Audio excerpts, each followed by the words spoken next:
ಎಲ್ಲರಿಗೂ ನಮಸ್ಕಾರ. ನನ್ನ ಹೆಸರು ಅನುಷಾ ಸಂಕಣ್ಣವರ್. ನಾನು 9ನೇ ತರಗತಿಯಲ್ಲಿ ಓದುತ್ತಿದ್ದೇನೆ. ನನ್ನ ಶಾಲೆ ಹೆಸರು ಶ್ರೀ ಉಜ್ಜಯಿನಿ ಜಗದ್ಗುರು ಸಿದ್ದೇಶ್ವರ ಪ್ರೌಢಶಾಲೆ ವರೂರು. ಈ ಚಟುವಟಿಕೆಯಲ್ಲಿ ನಾನು ನ್ಯೂಟನ್ನನ ಚಲನೆಯ 3ನೇ ನಿಯಮದ ಬಗ್ಗೆ ತಿಳಿಸಿಕೊಡುತ್ತಿದ್ದೇನೆ.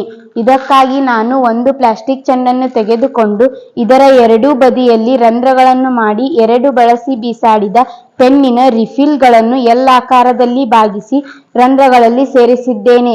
ನಂತರ ರಂಧ್ರಗಳ ಮಧ್ಯದಲ್ಲಿ ಮತ್ತೊಂದು ರಂಧ್ರವನ್ನು ಮಾಡಿ ಪೆನ್ನಿನ ಉದ್ದನೆಯ ಕೊಳವೆಯನ್ನು ಅಳವಡಿಸಿದ್ದೇನೆ.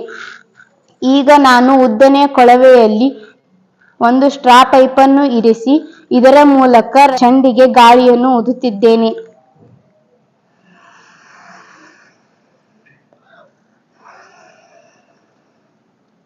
ಈಗ ಚೆಂಡು ವೇಗವಾಗಿ ತಿರುಗಲು ಪ್ರಾರಂಭಿಸಿತು. ಇದಕ್ಕೆ ಕಾರಣವೇನೆಂದರೆ ನಾನು ಊದಿರುವ ಗಾಳಿಯು ರಿಫಿಲ್ಗಳ ಮೂಲಕ ಹೊರಬರುತ್ತದೆ. ಗಾಳಿಯು ಹೊರಬರುವಿಕೆ ಒಂದಕ್ಕೊಂದು ವಿರುದ್ಧವಾಗಿರುವುದರಿಂದ ಚೆಂಡು ತಿರುಗಲು ಪ್ರಾರಂಭಿಸಿತು. ಅಂದರೆ ಪ್ರತಿಯೊಂದು ಕ್ರಿಯೆಗೂ ಸಮನಾದ ಮತ್ತು ವಿರುದ್ಧವಾದ ಪ್ರತಿಕ್ರಿಯೆ ಇರುತ್ತದೆ. ಇದನ್ನೇ ನ್ಯೂಟನ್ ಚಲನೆಯ 3ನೇ ನಿಯಮ ಎನ್ನುವರು. ಧನ್ಯವಾದಗಳು.